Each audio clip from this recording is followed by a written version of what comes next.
Bien, buenas noches, buenas tardes, noches a todos.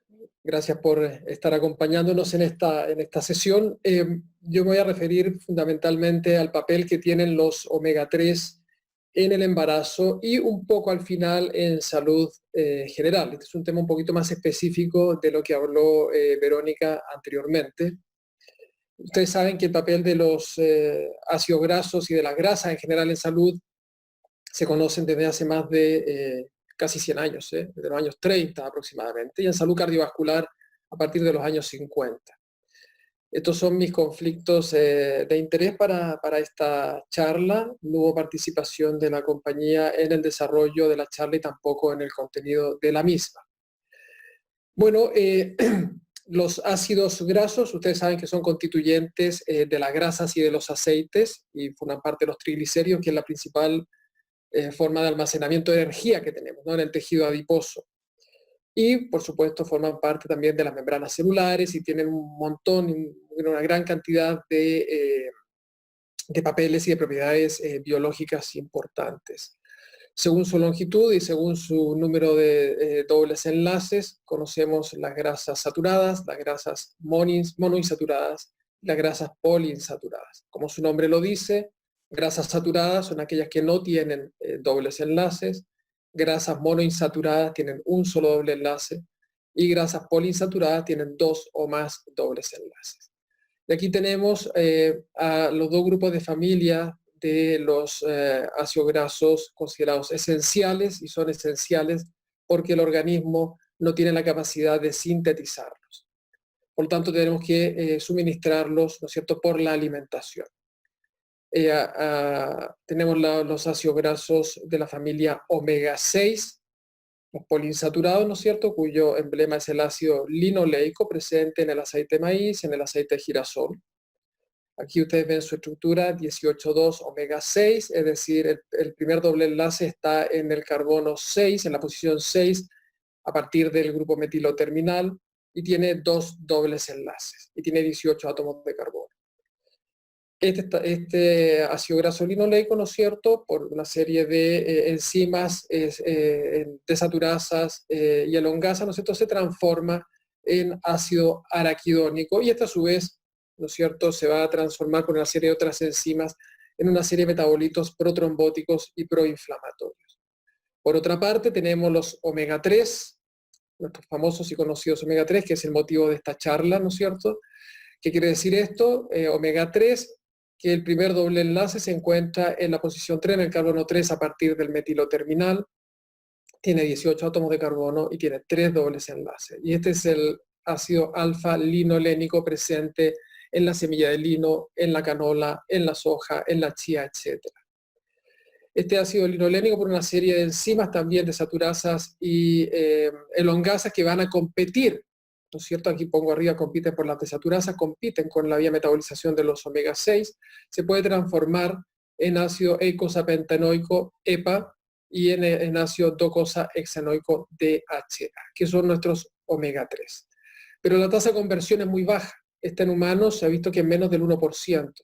Puede ser algo mayor en mujeres, pero en general se sabe que la tasa de conversión es muy baja y por lo tanto hay que suministrar estos ácidos grasos omega 3. ¿Y cuál es la principal fuente de suministración de ácido graso omega 3? Son los animales marinos, es decir, pescados y mariscos, y también tenemos aceite de pescado y las cápsulas de omega 3. La importancia de esto es que sus metabolitos finales van a ser metabolitos con propiedades antiinflamatorias y antitrombóticas. Entonces ustedes pueden ver que hay un equilibrio entre la ingesta de omega 6 y la ingesta de omega 3 en sus productos finales. Ahora, ¿qué papel tienen los ácidos grasos poliinsaturados de cadena larga? Bueno, tienen un papel esencial en la estructura y función de las membranas celulares, ya que influyen en su integridad y en la fluidez de la misma.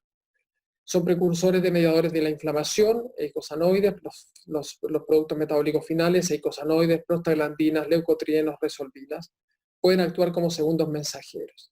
Por lo tanto, la composición en ácido graso de la membrana puede tener un impacto importante, ¿no es cierto?, en la función celular, así como en una gran variedad de procesos biológicos. Como tenemos que hablar de omega 3, tanto EPA, 25 omega 3, 20 átomos de carbono, 5 dobles enlaces, y DHA, 22 átomos de carbono y 6 dobles enlaces en la función celular. Lo que sabemos hoy en día es que estos ácidos grasos se distribuyen distintamente en los tejidos, ¿no? Y que la diferencia en su longitud de átomos de carbono o el número de doble enlace podrían afectar su orientación y localización. Sabemos que EPA, el ácido eicosapentaenoico, ¿no es cierto?, tiene un papel importante en la estabilidad de la placa de ateroma, en la inflamación y en la disfunción endotelial. Se sabe que su distribución en la membrana aumenta el ancho de la membrana, inhibe la formación de unos dominios de colesterol, por lo tanto no altera la fluidez, tanto la fluidez de la membrana, y tiene eso sí un importante efecto antioxidante a ese nivel. Por eso veremos al final, ¿no es cierto?, en salud cardiovascular el papel de EPA. Por otra parte, el DHA o docosahexaenoico no afecta el ancho de la membrana, pero sí promueve la formación, ¿no es cierto?, de estos dominios de colesterol en la membrana, lo cual hace que aumente la fluidez de la misma, y esto tiene un importante efecto en las membranas neuronales y en la retina. Aquí es solamente para demostrar que la distribución de estos dos ácidos grasos en los tejidos humanos es diferente. Vean ustedes a la izquierda el ácido docosahexaenoico, prácticamente la mayoría se encuentra en la corteza cerebral, en células germinales del hombre, en la esperma y en la retina, a diferencia del EPA. Y también pueden apreciar que en tejido adiposo la presencia de este ácido graso, de estos dos ácidos grasos, es muy baja, es muy poca. Por lo tanto, significa que reservas tenemos muy pocas a este nivel, como en el tejido adiposo, y por lo tanto necesitamos, ¿no es cierto?, suministrarlas permanentemente. Ustedes saben mejor que yo del desarrollo cerebral. Ustedes saben que el peso seco del cerebro del recién nacido, prácticamente el 60% son lípidos, y de estos son la mayoría ácidos grasos poliinsaturados, y dentro de los grasos poliinsaturados un porcentaje importante es el docosahexaenoico, el DHA. Esto, ¿no es cierto?, hace suponer que es importante la nutrición en el embarazo y en el periodo postparto inmediato en cuanto a la suministración de este ácido graso esencial, ya que este ácido graso es fundamentalmente principal constituyente de las neuronas y de las células fotorreceptoras. Y un punto importante es el tercer trimestre del embarazo, donde se produce la sinaptogénesis y la mielinización. Asumiendo que la mayoría de los ácidos grasos en el cerebro del feto y recién nacido principalmente es DHA, vean ustedes aquí en esta curva, en el cual claramente se ve que en el tercer trimestre del embarazo es la etapa más crítica de incorporación de este ácido graso al cerebro y a la retina. Luego, después del parto, por supuesto, en el primer año de embarazo también, y se estabiliza en el segundo año. Por lo tanto, si asumimos que el feto no puede sintetizar estos ácidos grasos, y la mujer, la madre, tampoco, es importante la dieta materna durante el embarazo y también durante la lactancia, porque después del parto es la lactancia materna la principal fuente de suministración de este ácido graso al recién nacido. Ya se sabe bastante del mecanismo, de los mecanismos que hay para traspaso de ácidos grasos de la madre al feto. Se han descrito una serie de proteínas transportadoras. Está la Fatty Acid Binding Protein, la Fatty Acid Transporter, la proteína múltiple funcional de transporte, etcétera, etcétera, que se encargan de traspasar, ¿no es cierto?, el DHA principalmente de la sangre materna a la placenta y de la placenta al feto. Esto es durante el periodo de embarazo, especialmente en el tercer trimestre, y después parte de este DHA se almacena también en la glándula mamaria y va a ser entregado al recién nacido por la leche materna. Vean ustedes en esta gráfica cómo se comportan los niveles de DHA. Esto es en eritrocito en mujeres embarazadas a las 15 semanas, y después se suplementan con DHA 200 miligramos al día, y vemos a la semana 28, al momento del nacimiento, y en el cordón. Y claramente la mujer suplementada en azul, en la barrera azul, aumenta su contenido de DHA en eritrocitos y también en plasma significativamente comparada con aquellas que están suplementadas con placebo. Y al momento del nacimiento cae, se produce una caída en ambas ramas, tanto las suplementadas como en placebo, pero vean ustedes cómo el feto, ¿no es cierto?, saca de la madre todo lo que puede de DHA, y el cordón, tanto en las mujeres con placebo o con DHA, ¿no es cierto?, aumentan el contenido en sangre del cordón. Esto es importante, el cómo se comporta los niveles de ácido graso, especialmente el DHA en la mujer, y ya dijo algo la doctora Álvarez, ¿no es cierto?, en las mujeres vegetarianas y veganas, claramente el consumo en las vegetarianas pueden haber algunas comen pescado, pero en las veganas claramente no, y los niveles de DHA son muy bajos. Y otro factor que puede influir también en el contenido o en el estatus de DHA de la madre es el número de embarazos sucesivos. Y vean ustedes que a la medida que aumentan los embarazos, ¿no es cierto?, los niveles de DHA en la semana, en la mitad del embarazo, son siempre más bajos mientras más embarazos haya, ¿no? Y terminan más bajos siempre después del parto. Y esto se traduce en la sangre del cordón del recién nacido.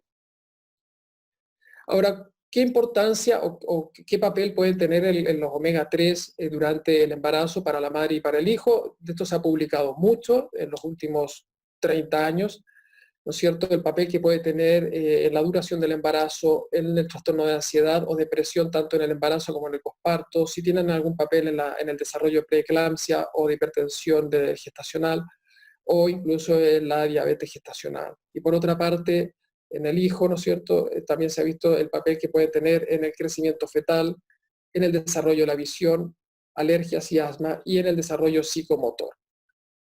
Vamos a ver algunos estudios, vamos a ver estudios que dan un resultado positivo, estudios que dan resultados negativos. Y vamos a ver qué conclusiones sacamos de todo esto.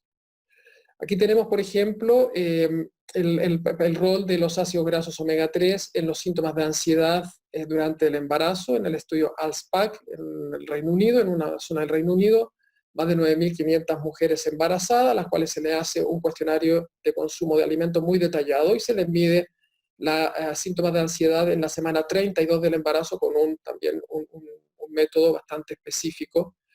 Y vean ustedes cómo aquellas mujeres que no consumen omega 3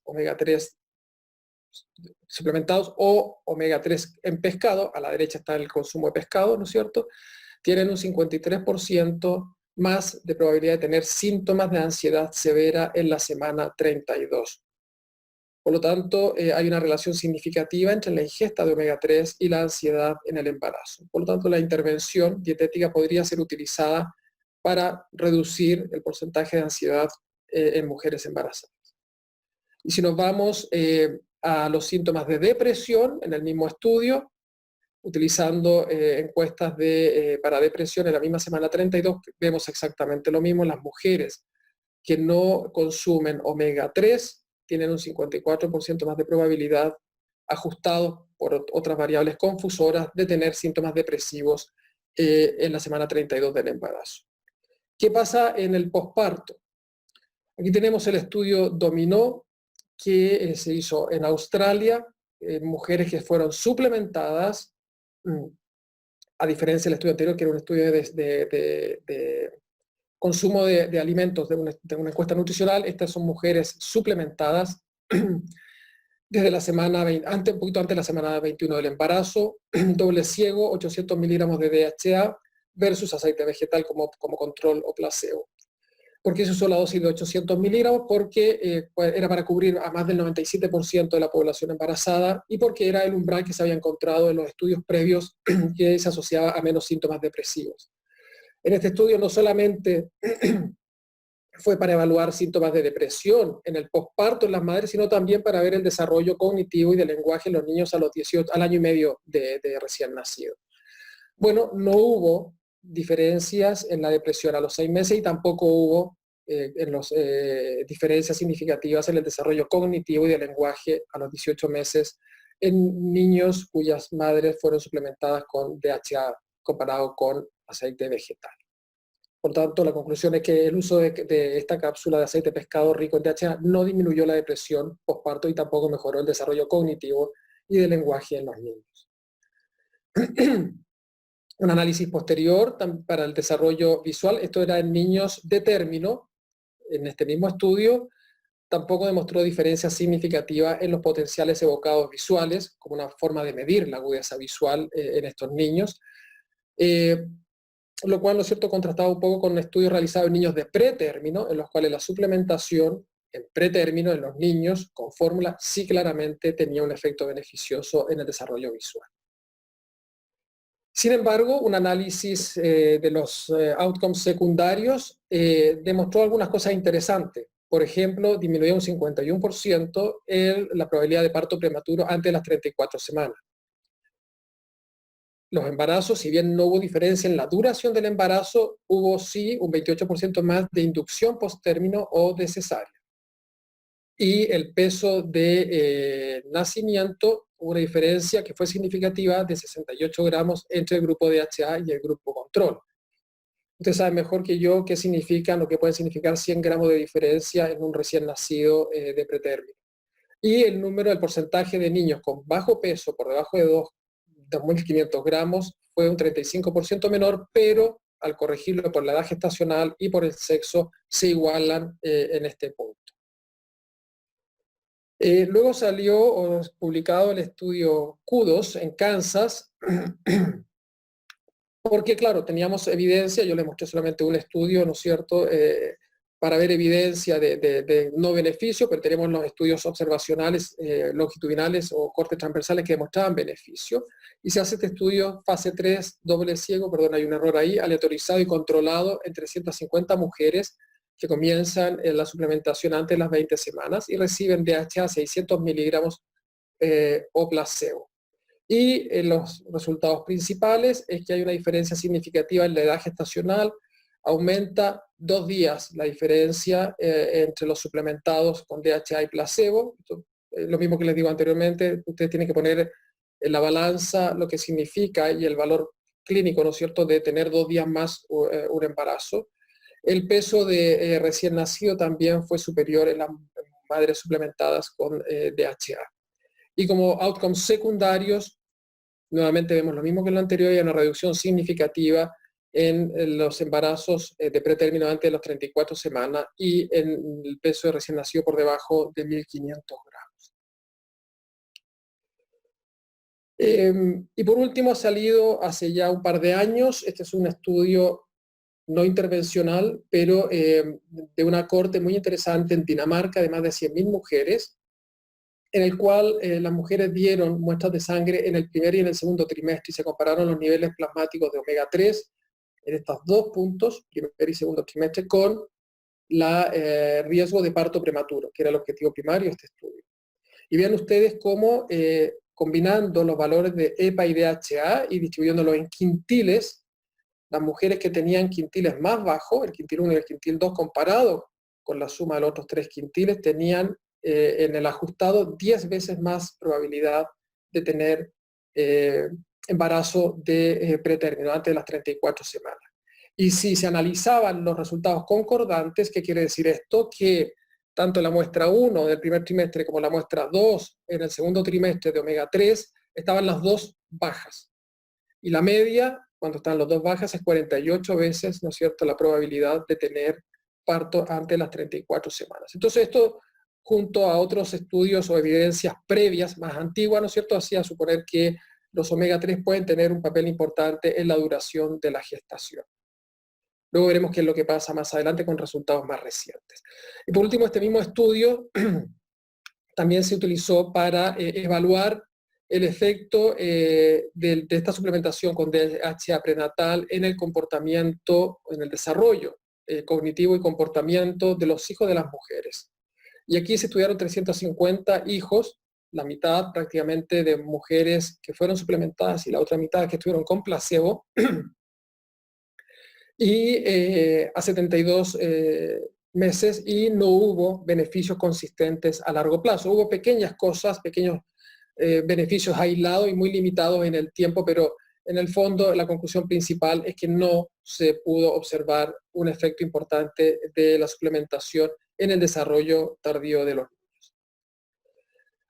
Bueno, salen los metaanálisis o estudios o revisiones sistemáticas con metaanálisis y metaregresiones, ¿no es cierto?, para cuando hay tanta disparidad en los resultados. Este es una Cochrane de hace un par de años, donde se incluyen los ensayos clínicos aleatorizados, comparando omega 3, ya sea suplemento a alimentos, solo con cointervención versus placebo o no omega 3 durante el embarazo. Más de 19.000 mujeres y 50 ensayos clínicos. ¿Qué es lo relevante en este metaanálisis? Hay un 11% de reducción de riesgo de parto antes de las 37 semanas en las mujeres suplementadas y un 42% de reducción de riesgo de un parto muy prematuro antes de las 34 semanas.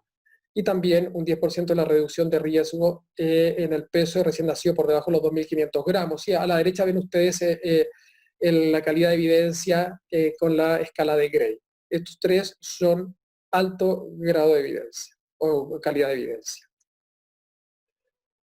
Sin embargo, los outcomes para los niños, el grado de evidencia fue bajo o muy bajo, es decir, los estudios no han demostrado, tampoco en este metaanálisis, que la suplementación de una u otra manera con omega 3 pudiese tener un impacto en los outcomes de desarrollo psicomotor en los niños. Bueno, la conclusión de este metaanálisis fue que los ácidos grasos poliinsaturados omega 3, particularmente el DHA durante el embarazo, es una forma simple y segura para reducir el parto prematuro, parto muy prematuro y el bajo peso de nacimiento con bajo costo y de forma segura. Sin embargo, el efecto de los omega 3 en el desarrollo y crecimiento de los niños es mínimo o incierto. Pero tenemos este otro también revisión sistemática y metaanálisis, que es interesante porque nos muestra los efectos de la suplementación, pero tanto en las madres suplementadas durante el embarazo o los niños de pretérminos con suplementación en el posparto o los niños de término con suplementación en el posparto, y aquí tenemos el índice de desarrollo mental y la agudeza visual. Y claramente en el desarrollo mental, en este metaanálisis, hubo diferencias, ¿no es cierto?, en los niños de pretérmino, es decir, los niños de pretérmino con suplementación de omega 3 tienen un mejor desarrollo mental en el tiempo, no así los niños o los hijos de madres suplementadas durante el embarazo. Y por otra parte, en agudeza visual, tanto los niños de pretérmino como los de término suplementados con fórmulas o con la lactancia materna tienen, ¿no es cierto?, mejor desarrollo de agudeza visual en el tiempo que aquellos hijos de madres suplementadas con omega 3. Bueno, pero salió publicado ya hace unos meses atrás el estudio ORIP, que tenía la finalidad confirmar los datos del dominó, es decir, que claramente la suplementación de DHA en el embarazo se asociaba a menos parto prematuro. Este fue un estudio aleatorizado, multicéntrico, doble ciego, comparado con placebo, bien diseñado. El número de mujeres incluidas fue considerable, más de 5.500 embarazos. Sin embargo, el outcome primario no dio positivo, fue neutro, no hubo diferencias significativas en eventos, tampoco en eventos adversos serios entre ambos grupos. Eso sí que la adherencia a omega 3 fue algo menor que en el estudio dominó, y los niveles basales de DHA comparados con estudios previos fueron un poco más altos.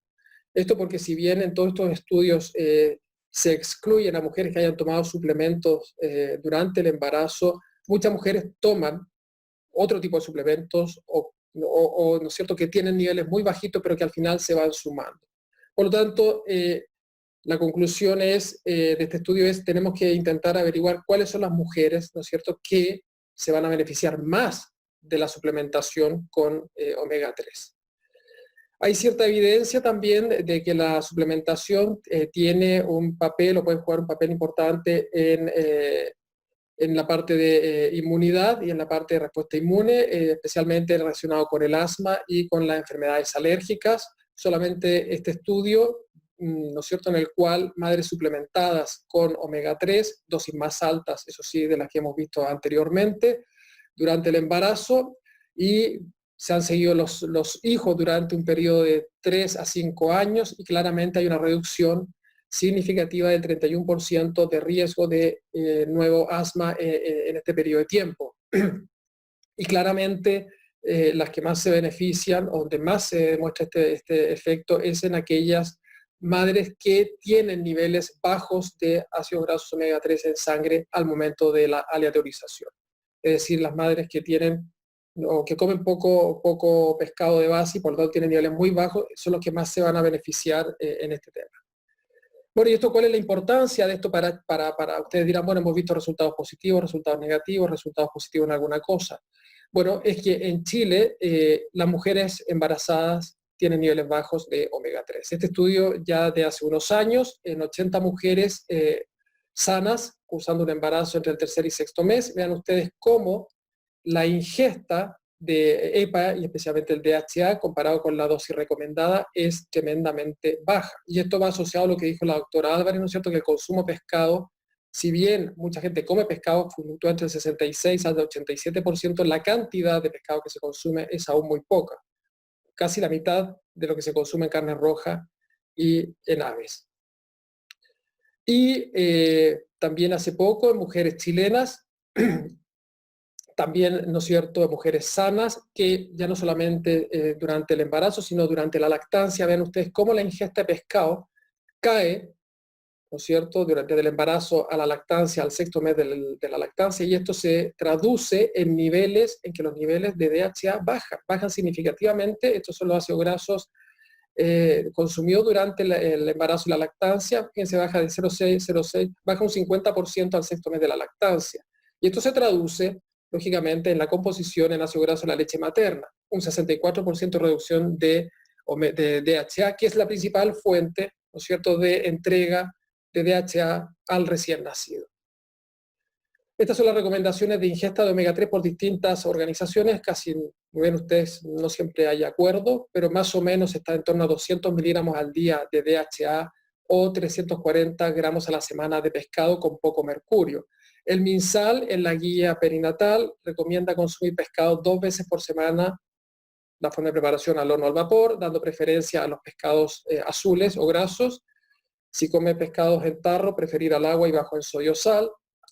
Debe ser incentivado el consumo de ácido graso DHA a través de fuentes naturales, es decir, el pescado, ¿no? Y que hay que tratar de evitar aquellos que tienen alto contenido de mercurio y metales pesados. Bueno, para terminar, entonces, muy poquito y muy brevemente, los omega 3 también tienen otros papeles importantes, especialmente en el área cardiovascular. Sabemos que los omega 3 tienen un impacto en los lípidos, reducen los niveles de triglicéridos, disminuyen la inflamación y aumentan la función endotelial y producen vasodilatación de las arterias y tienen un efecto antiagregante plaquetario. Todo esto conlleva, ¿no es cierto?, a una protección cardiovascular. También se ha descrito un poquito el déficit de arritmias. Para que vean ustedes que lo que pasa en el embarazo pasa también en otras esferas, estos son todos los estudios importantes de omega 3 en prevención primaria y secundaria cardiovascular. Y bueno, para que vean, estudios antiguos, el primero que demostró un beneficio fue el GISI, que demostró una disminución considerable y significativa del 15% en la reducción del riesgo, y luego el GELIS, que fue en Japón, pero este fue hecho exclusivamente con un ácido graso que fue EPA. Como ven, la mayoría de los estudios ha usado combinaciones de ácido graso, EPA o DHA, y la mayoría no ha dado resultados positivos. Entonces lo que se discutió durante mucho tiempo es si era la combinación de ácido graso, la forma de entregar los ácidos grasos, o era la dosis de ácido graso. Y parecía ser que la dosis de ácido graso era importante y también el tipo de ácido graso. Y pues, recientemente ha salido este estudio, ¿no es cierto?, que es el REDUCE-IT, en pacientes con enfermedad cardiovascular o de alto riesgo cardiovascular, tratados con su estatina, con un colesterol LDL en metaterapéutica, parece entonces por debajo de 100, pero con triglicéridos elevados. Y lo que se hizo fue suministrarle un ácido graso que es EPA altamente purificado en dosis de 4 gramos al día versus placebo. Y lo que se demostró claramente es una reducción significativa, ¿no es cierto?, en el objetivo primario, muerte cardiovascular, infarto de miocardio, etcétera, etcétera, y también en objetivo secundario. Por lo tanto, para que vean cómo en este tipo de moléculas parece ser que no solamente es la molécula, sino también en qué paciente estamos usándolo y la dosis del ácido graso. En conclusión y para terminar, la ingesta de omega 3, el DHA en particular, es baja en mujeres chilenas embarazadas por los estudios que ya les mostré. Son pocos, pero la evidencia que disponemos en Chile. Sabemos que las mujeres y la población en general come poco pescado. La suplementación con ácidos grasos omega 3, particularmente el DHA durante el embarazo, es una forma simple y segura que contribuye a reducir en muchos estudios el parto prematuro, el parto muy prematuro y el bajo peso de nacimiento, aunque es controvertido con los resultados del estudio ORIP. Los resultados contradictorios podrían deberse al mayor consumo de omega 3 oculto de pescado, o hay otras posibles explicaciones, como pueden ser ciertos polimorfismos genéticos que podrían explicar una mayor o menor conversión de los omega 3 en el ser humano. El efecto de los omega 3 en el desarrollo y crecimiento de los niños es mínimo, o al menos sigue siendo incierto, y que es importante determinar qué mujeres se pueden beneficiar más de la suplementación durante el embarazo. Y por último, los omega 3 tienen una serie de efectos beneficiosos demostrados ya en salud, especialmente en la esfera cardiovascular. Muchas gracias. Muchas gracias, doctor Alonso. Vamos a iniciar la ronda de preguntas. Hay 13 preguntas. Primeramente, vamos a presentar al doctor Rodrigo Alonso, quien es especialista en medicina interna de la Universidad de Valparaíso. También magíster en nutrición clínica de la Universidad Autónoma de Madrid, doctor en medicina de la Universidad Autónoma de Madrid. Se encuentra certificado para el manejo de la obesidad por la Federación Mundial de Obesidad. Ex jefe del Departamento de Nutrición de Clínica Las Condes en el periodo 2016-2019. Presidente Corporación Grupo Chileno de Trabajo en Aterosclerosis. Cofundador de la Fundación Española de Hipercolesterolemia Familiar y de la Asociación Iberoamericana de Hipercolesterolemia Familiar también. Miembro del Comité Internacional de la Sociedad Internacional de Aterosclerosis. Líder nacional de la Sociedad Europea de Aterosclerosis para el Registro Mundial de Hipercolesterolemia Familiar. Y finalmente, codirector del Centro Avanzado de Medicina Metabólica y Nutrición. Valentina de Petris pregunta: ¿cómo se puede hacer la suplementación de vitamina D en pacientes ya embarazadas con déficit si no se pueden administrar grandes dosis? Mira, por una parte, ¿se escucha? Sí. Sí. Los suplementos prenatales aportan alrededor de 10 microgramos de vitamina D, es decir, 400 unidades. Y si con eso todavía no es suficiente, hay dentro de las presentaciones hay gotas que cada gota aporta 200 unidades. Por lo tanto, en una embarazada que con el suplemento prenatal presenta aún deficiencia, tú puedes complementar y llegar a darle 1000 unidades diarias, vimos que es seguro dar hasta 2000 unidades, y hay reportes, si es una embarazada con cirugía bariátrica, que puede llegar a requerir 4000 unidades diarias. A lo que me refiero es que no hay que usar las dosis de 50.000 de una sola vez, pero existen presentaciones en gotas que permiten fraccionar y dar esas cantidades. Y otra alternativa, que es bastante económica también, es que uno puede mandar a preparar como recetario magistral en todas las farmacias vitamina D3 en la cantidad que uno quiera, 1000, 2000 unidades. Así que la verdad es algo fácil de solucionar. Gracias, doctora. Quien se identifica como Mario dice: buenas tardes y gracias por su presentación. Entonces, ¿a todas las embarazadas dar suplementos vitamínicos o población seleccionada según factores de riesgo? Yo te diría que, claro, quizás lo correcto, lo que se decía hace un tiempo atrás, es darle a aquellas que tienen factores de riesgo. Pero si uno analiza esta encuesta nacional de consumo, creo que es muy valiosa porque entrega la información de lo que ocurre en Chile, de lo que ocurre en un promedio en Chile. Por supuesto que algunas personas van a comer muy bien, pero el grueso de la mayoría y en general tiene una relación con nivel socioeconómico, lamentablemente. Por lo tanto, si estás enfrentada a una mujer o enfrentada a una mujer embarazada de bajo nivel socioeconómico, probablemente no va a poder lograr una alimentación de gran calidad y yo la suplementaría. Gracias, doctora. Una pregunta sin identificación. Dice, ¿qué opina la doctora del uso de calcio, magnesio y zinc durante el embarazo? Mira, en relación a calcio, vimos que en Chile se consume muy poco lácteo. Una embarazada requiere 3 a 4 tazas de lácteos al día, o que eso equivale a un yogur, a un trozo de quesillo. Es fácil preguntarle a la embarazada si consume esas cantidades y si no, va a requerir un suplemento. Siempre la naturaleza protege al feto y, claro, si no recibe el suplemento va a sacar calcio de las reservas maternas. Entonces, después vamos a encontrar una mujer como descalcificada, con mala calidad de densidad ósea.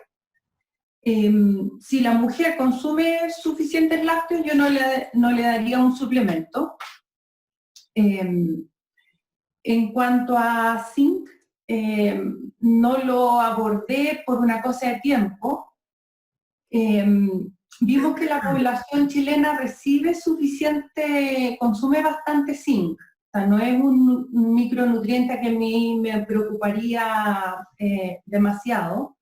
Los suplementos prenatales además aportan una buena cantidad, una cantidad prácticamente cercana al 100% que se necesita, entonces vas a estar cubierto con el suplemento, por lo tanto no necesitas un extra además. Y cosa importante es que una revisión de Cochrane de hace poco tiempo atrás mostró que no había diferencias en los resultados fetales en aquellas mujeres suplementadas solo con zinc, sino que al parecer en realidad lo que importa es el multivitamínico. Gracias, doctora. Aquí hay una consulta comparativa, pregunta respecto si son iguales las deficiencias en los casos de cirugía bariátrica, bypass y gastrectomía parcial. Mira, la guía del MinSal señala que en realidad una mujer operada de banda o manga, o sea, de los métodos restrictivos, uno la manejara igual que a una embarazada sin cirugía. Y que solo hay que habría que aportar cantidades especiales a aquellas que son operadas de bypass. Importa bastante saber exactamente cuál es la cirugía que tiene la mujer, porque según eso, a pesar de que las guías internacionales tienden a señalar y a aunar con respecto a la suplementación y dar una sola suplementación para ambas cirugías, tanto restrictivas como el bypass, en general tienden a ser un poquito más frecuentes las deficiencias en una mujer que está operada de bypass, porque hay mucho más cambios en la anatomía y sobre todo porque no funciona, está excluido el duodeno, que es justamente donde absorbemos casi todos los nutrientes. Yo te diría que lo otro que en los años de experiencia de ver pacientes operadas, la variabilidad individual es tan grande que yo creo que lo que yo les mostré de las recomendaciones internacionales tiene que ser una guía, pero la verdad es que lo óptimo es que si puedes, hay que tratar de hacer las mediciones y así suplementar en forma precisa lo que requiere cada mujer. Gracias, doctora. Don Richard Silva consulta. Los suplementos actuales, por ejemplo, Prenamin, Regénesis, etcétera, ¿Son suficientes para el embarazo? ¿Hay que complementar estos medicamentos con sulfato ferroso aparte? Lo mismo en el sentido con los suplementos de calcio, doctora. Los suplementos prenatales aportan una buena cantidad de hierro, algunos más que otros, y hay variabilidades importantes de uno a otro. O sea, yo le diría que hay que revisar y tener como muy en mente saber cuál estás usando. Va a depender también de cada mujer si además del suplemento cuánto más consume, y según eso ver qué deficiencia tiene y según eso suplementar. En general, un suplemento no va a poder aportar una cantidad alta de fierro y de calcio al mismo tiempo, por lo que yo les decía que los dos no permiten una buena absorción. Por lo tanto, en general vas a tener que, de acuerdo a la mayor falta que le haga a la deficiencia que tenga la embarazada, privilegiar qué suplemento usar y intentar de que mejore la alimentación como para complementar el calcio, por ejemplo, que es algo relativamente, quizás es una costumbre en Chile consumir poco calcio, pocos lácteos. En algún momento en internet, en las redes sociales, han hablado muy mal de los lácteos y mucha gente se ha creído eso, y la verdad es que nutricionalmente no tiene ninguna base científica. No es que los niños tienen que consumir lácteos, la verdad que todos debiéramos consumir lácteos, y cuando uno les explica eso a los pacientes muchas veces lo entienden. Actualmente hay una cantidad de lácteos distintos, con sabores, que facilitan, sin lactosa, que es una de las causas de que mucha gente no consumía lácteo porque le caía mal, pero ahora hay mucha variedad sin lactosa. Por lo tanto, yo te diría que quizás nutricionalmente o desde el punto de vista de la dieta, lo más fácil de solucionar es que consuman un poquito más de lácteo, porque en un suplemento no vas a encontrar todo junto. Perfecto, gracias. Consulta para la doctora Álvarez, dice. ¿Qué pasa con las proteínas en las pacientes veganas? Ya que las proteínas provenientes de su alimentación no son de alto valor biológico, ¿o no tiene mayor incidencia? Sí, totalmente de acuerdo. Es importante el valor biológico de las proteínas. Y por eso es que en general una vegetariana o vegana se recomienda que tenga una asistencia o una orientación profesional para enseñarles cómo uno puede mejorar el índice aminoácidico de lo que consume. Y eso que quizás a muchos les suena como tan antiguo, que decía que había que comer los porotos con rienda, el poroto con fideo, o las lentejas que hay que comerlas con arroz, no es el cuento de la abuelita, sino que en realidad con eso logras complementar los aminoácidos, respetando que ella quiere ser vegetariana, pero logras complementar y acercarse un poco más a la calidad del aminoácido o de las proteínas que son de origen animal, que son mucho mejores. Ahora, si uno puede de alguna manera convencer a esta vegetariana que sea ojalá ovolacto vegetariana, que consuma al menos huevo, el huevo es de muy alto valor biológico, entonces con eso logras mejorar la calidad de proteína que está consumiendo. Así que sí, no es solo que completes la cantidad, sino que la calidad también es bien importante. Y de hecho,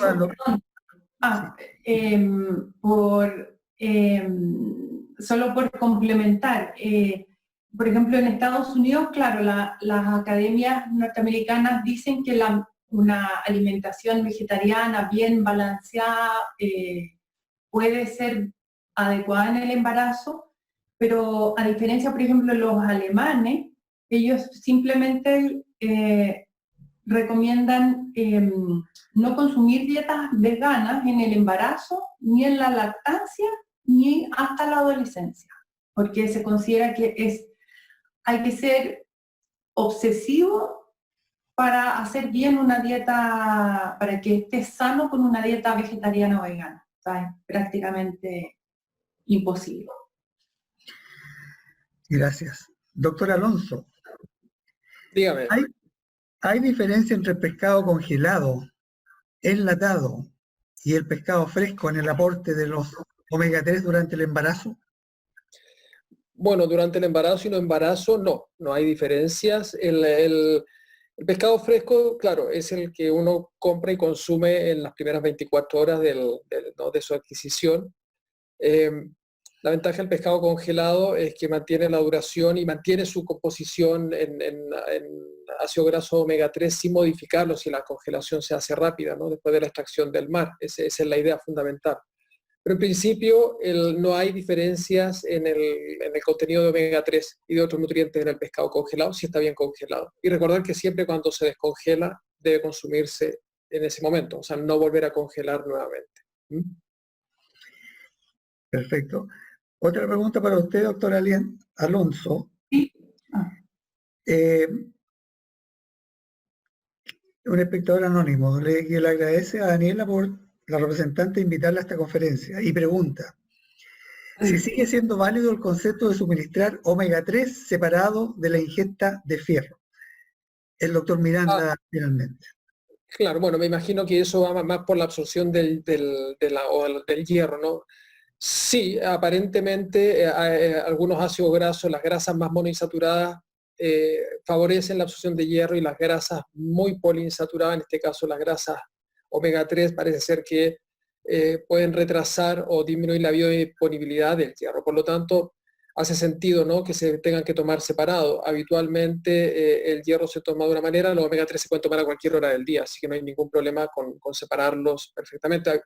Hay gente que, dependiendo de la cantidad de omega 3 que tengas que tomar, estamos hablando de omega 3 en general, no solamente de DHA en el embarazo, que puede ser un solo comprimido, estamos hablando que hay personas que tienen que tomar 2 o 4 cápsulas de omega 3. Entonces eso lo hace un poquito más complicado, pero sí, efectivamente se recomienda, en el caso de tener que tomar hierro, tomarlo separado. Gracias. Hay otra pregunta para usted, doctor Alonso.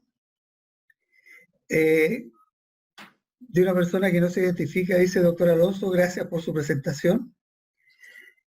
Y a continuación sigue: la relación que se hace con parto de pretérmino es en aquellas pacientes con cervicometría de riesgo a las 22 a 24 semanas o en población general.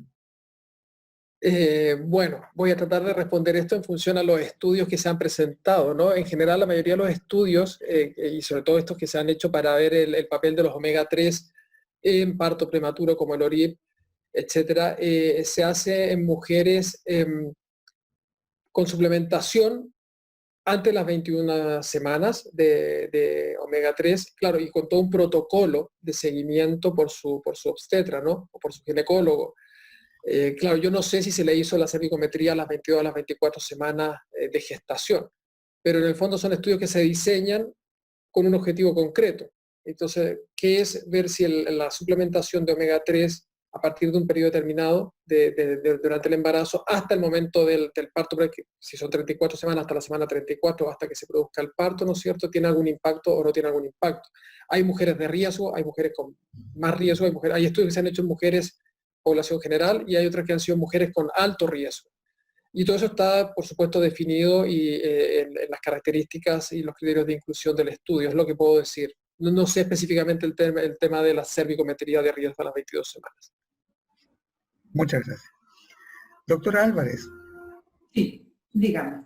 ¿Por qué se habla de suplementar y no de mejorar los hábitos de alimentación? Pregunta don Fernando Bravo. Sí, la verdad yo coincido y de hecho los estudios lo demuestran que en general es mucho mejor mejorar la alimentación que suplementar.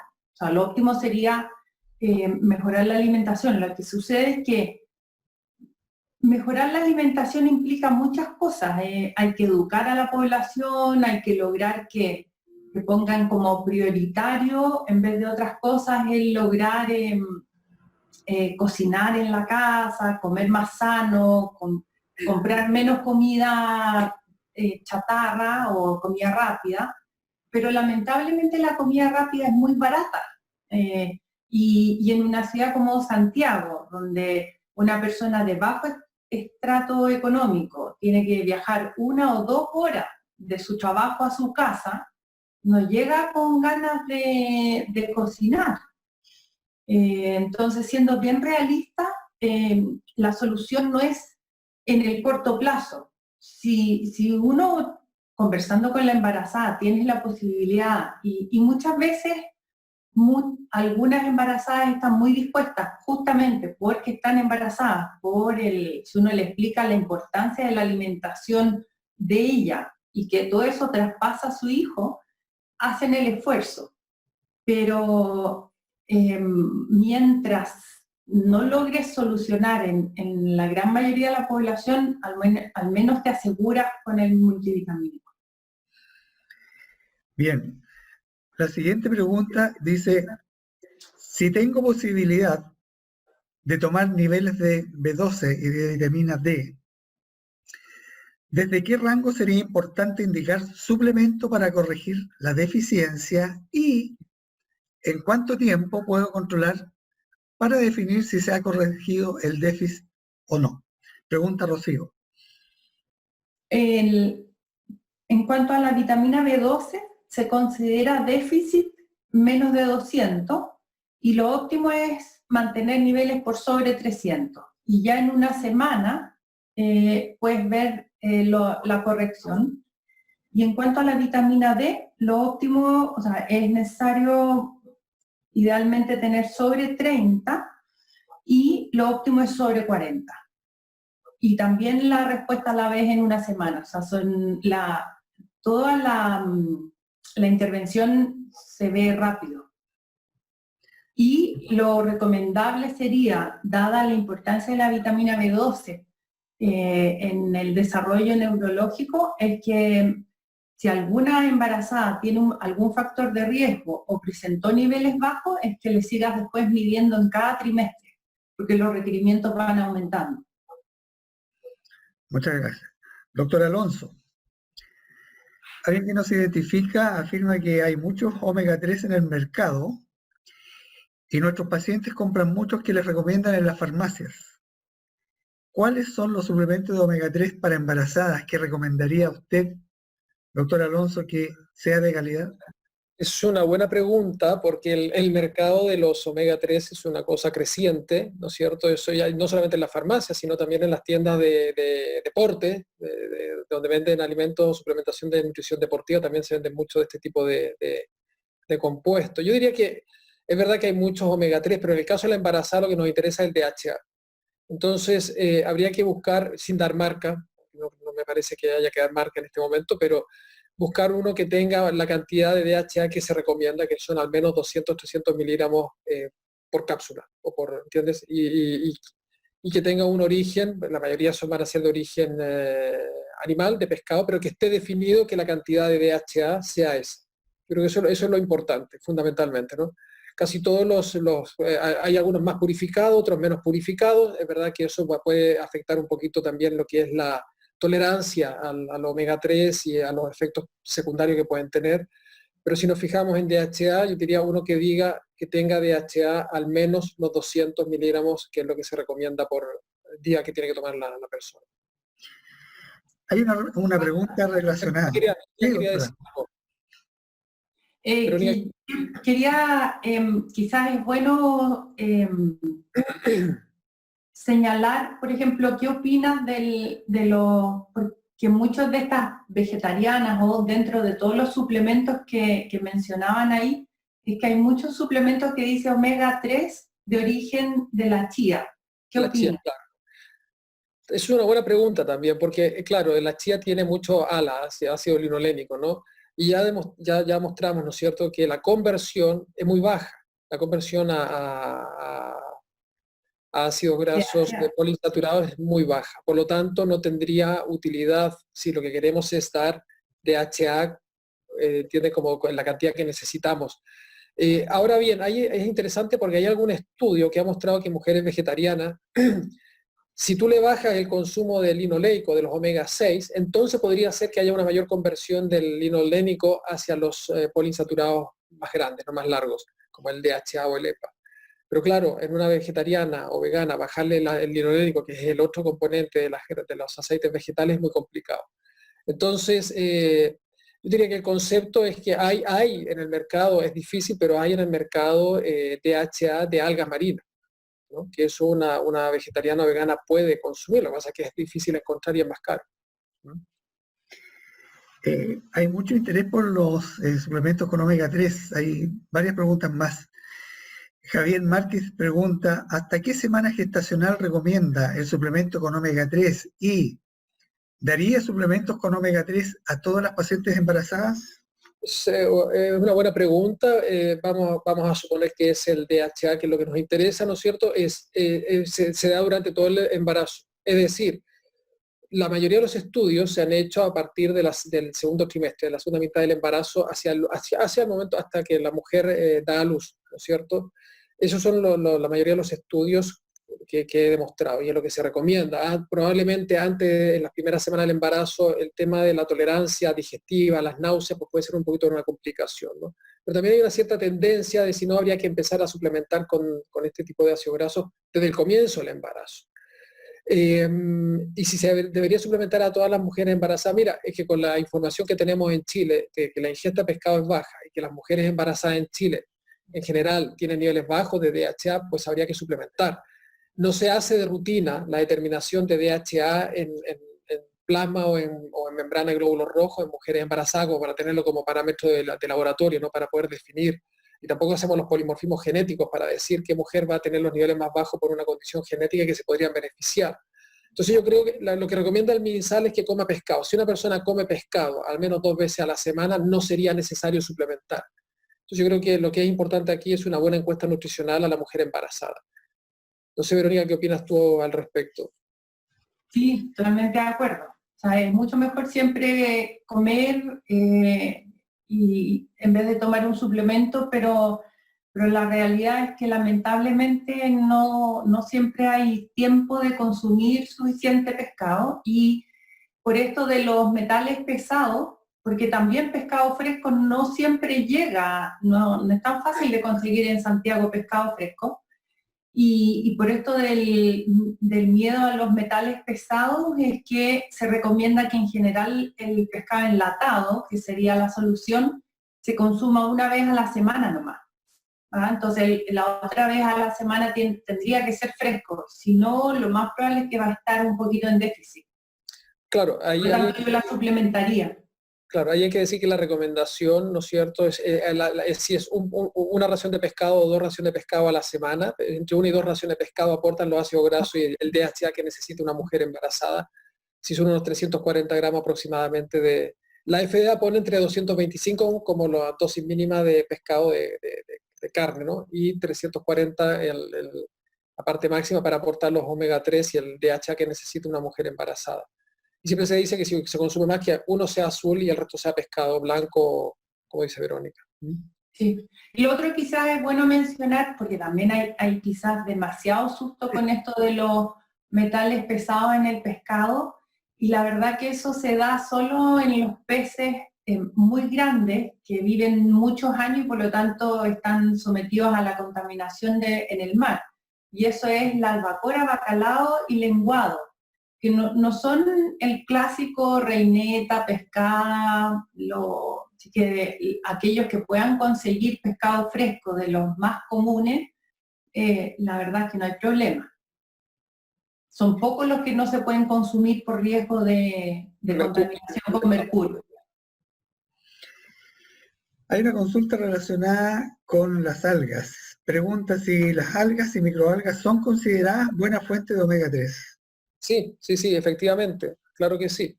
Los peces se alimentan de algas, entonces efectivamente es una buena fuente de, por eso es lo que hablamos anteriormente para las veganas, ¿no es cierto?, que no comen pescado.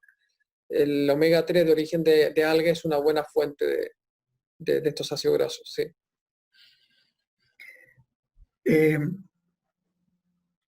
Amanda Ladrón de Guevara dice, excelentes conferencias ambas. Muchas gracias. Quería preguntar al doctor Alonso, ¿qué dosis como complemento nutricional de omega 3 recomiendan embarazadas? ¿Y cuáles son los riesgos de sobredosificar? Que es un tema que en parte ya había comentado usted, ¿no?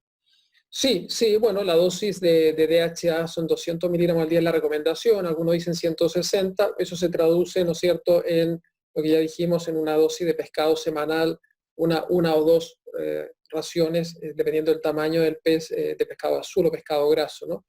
Ahora, los riesgos de sobredosificar, claro, es una pregunta interesante porque sabemos, ¿no es cierto?, de estudios ya epidemiológicos antiguos, ¿no es cierto?, que las poblaciones de esquimales que consumían muchos animales marinos, focas y qué sé yo, con mucha cantidad de omega 3, hacían menos infarto, pero hacían más hemorragia. Entonces uno podría pensar que van a tener más hemorragia estas personas.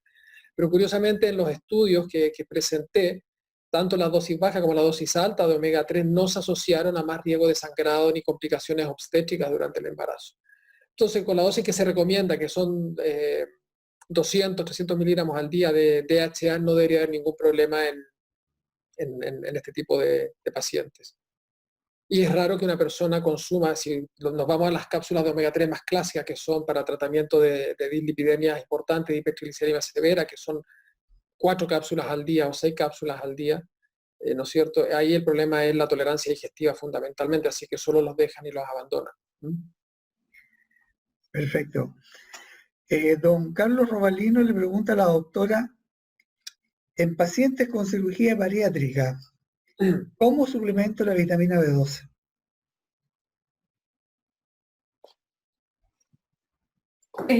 Tienes distintas vías. La clásica neurobionta, que inyectable intramuscular, que es dolorosa, y en general se requiere, lo estándar es una dosis de una inyección cada 6 meses. O sea, no hay que ponerse las 3 inyecciones, no es necesario. Excepto que tenga una gran deficiencia en que sí vas a tener que usar una ampolla cada 3 días y ocupar las 3 ampollas que vienen en la caja. Y otra vía novedosa, algo nuevo que hay en nuestro país, que eso llegó hace muy poco, es que está la posibilidad de mandar a preparar un spray de vitamina B12, lo que es bien conveniente porque no es caro y te evitas lo doloroso, lo molesto que es la inyección intramuscular de vitamina B12. Se usa un puff intranasal a la semana solamente, y eso aporta alrededor de 350 microgramos. O sea, perfectamente podrías manejar a una embarazada con eso, una embarazada con historia de cirugía bariátrica y manejarla con ese spray. Lo mandas a preparar una vez, lo preparan solamente en una farmacia en Chile, una de las cadenas, y les va a durar el frasco mucho tiempo. Así que hay fórmulas sencillas.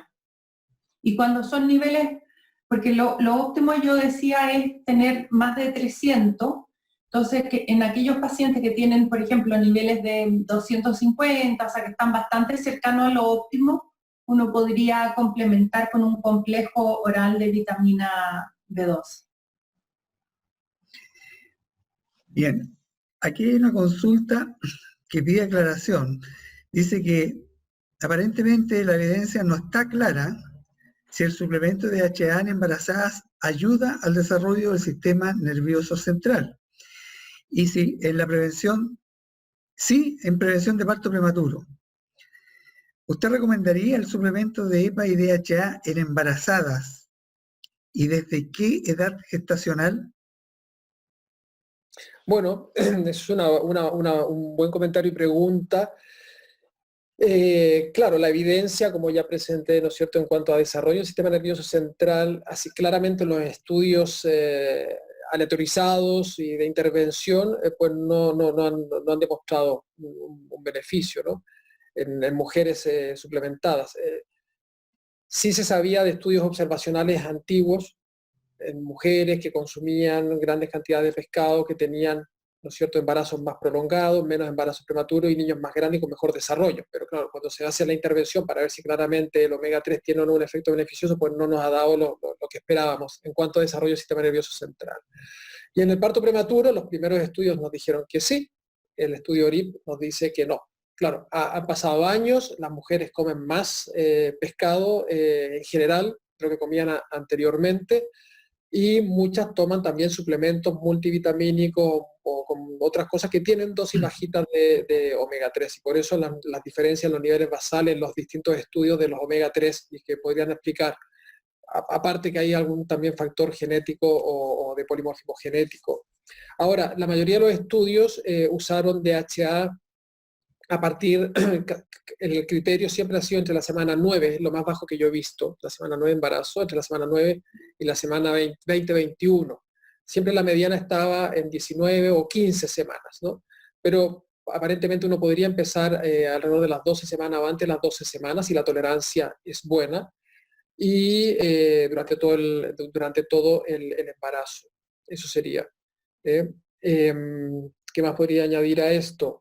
Que las cápsulas, cuando uno habla de DHA, no es DHA 100%. De verdad que mayoritariamente es DHA y trae muy poquita dosis de EPA, porque es difícil purificarlo 100%, ¿no?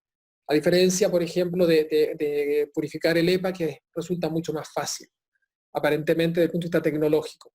Pero bueno, actualmente hay cápsulas de omega 3 ricos en DHA eminentemente, que más del 70% es DHA. Así que eso sería mi respuesta, ¿eh? Si usamos los estudios, lo mínimo que he visto yo es a partir de las 9 semanas. Si la tolerancia es buena y la mujer lo tolera, podría empezar. Ahora, porque también creo que leí una pregunta al comienzo, y esto es para Verónica, que puede ser interesante, para la alimentación preconcepcional.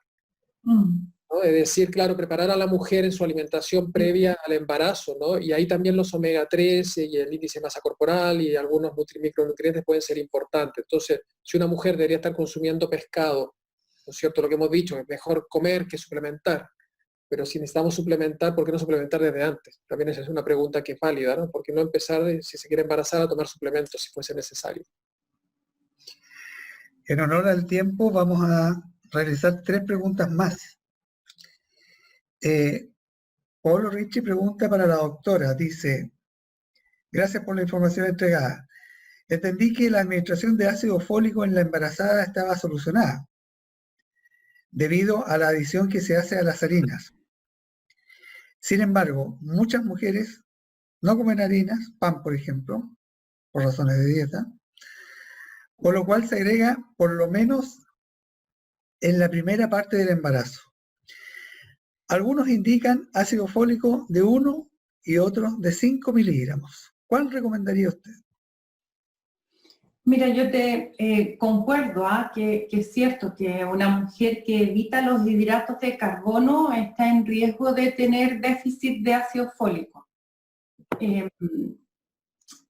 Pero claro, no es la mayoría de la población, y la mayoría de los suplementos vitamínicos contienen al menos 400 microgramos de ácido fólico, que es lo que se requiere a diario. Y la indicación de ya usar o 1 o 5 miligramos en realidad tiene que ver, no es una decisión nutricional, sino que tiene que ver con la historia de antecedentes de espina bífida o problemas neurológicos. Perfecto. El doctor Roberto Weisenberg pregunta, médico de la Universidad de Chile, de Quilín: me pareció controversial lo de la vitamina D en el embarazo, ya que tengo entendido que el 80% de la población mundial tiene deficiencia de vitamina D, lo que he corroborado en mis pacientes como ginecobstetra. Se aconseja como tratamiento cápsulas u otra forma de 50.000 unidades de vitamina D por 8 semanas y luego 50.000 unidades cada 4 meses. Además, se ha dicho que es imposible llegar a una hipervitaminosis D, lo que sería un valor de 100 nanogramos. Lo que más he podido ver al pedir el examen son 42 nanogramos. De hecho, el valor normal es 30 y bajo 20 se considera hipovitaminosis.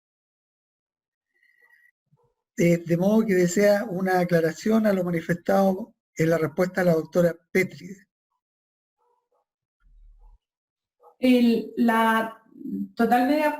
Totalmente de acuerdo, el 80% de la población chilena tiene deficiencia de vitamina D, porque vimos que no es posible consumirlo en la alimentación, y es poca la población que hace actividades al aire libre. Si somos un país en que no se hace ejercicio al aire libre, y pasamos muchas horas en la oficina, bajo techo, los niños jugando con las play y ese tipo de cosas.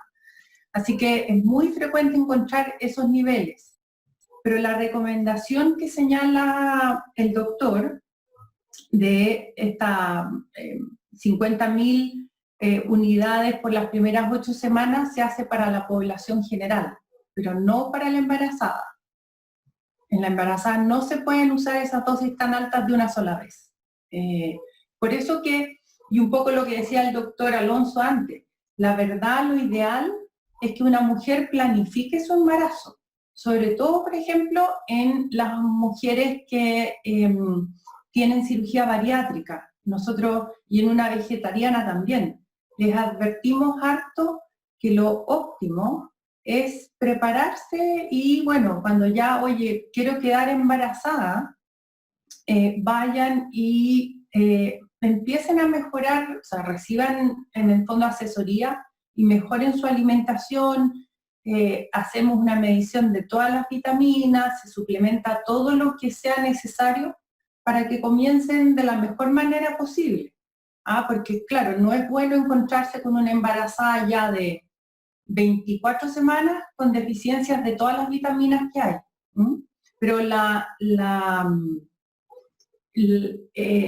el formato que se menciona de 50.000 unidades, eso es para la población general, no para el embarazo. Bien. Doctor Alonso, ¿cuáles son los pescados que mejor aportan DHA? Mira, los pescados en Chile que se pueden consumir, que uno tiene que recomendar, que son ricos en omega 3, especialmente en DHA, es el jurel, nuestro jurel, preciado jurel, el salmón, que se consume bastante, ¿no es cierto? Y las sardinas, principalmente. El atún también tiene, pero yo diría que los más ricos en DHA específicamente son estos 3. Perfecto. Le queremos dar las gracias a la doctora Álvarez y al doctor Alonso por su participación, a todos quienes han asistido, y en nombre de ITF La OMED, muchas gracias por compartir esta reunión. ¿Puedo decir una cosa? Por supuesto. No, dile que si queda alguna pregunta sin responder, que la pueden mandar y la podemos discutir, y etcétera, etcétera, porque eso ya lo saben, ¿no? Sí. Porque claro, la lista de preguntas es enorme, pues entonces... al final de la presentación yo dejé mi correo electrónico y encantada de recibir las dudas que quizás no alcanzamos a responder ahora. Se la pueden mandar toda la doctora Álvarez entonces. No se preocupe, lo de omega 3 lo responde el doctor. Muchas gracias. A ustedes. Gracias a ustedes. Gracias a todos los que estuvieron presentes. 50, 160 participantes. Sí, muy buena participación. Y que haya sido útil, por eso esperamos todos. Muchas gracias. Hasta luego. Hasta luego. Hasta luego.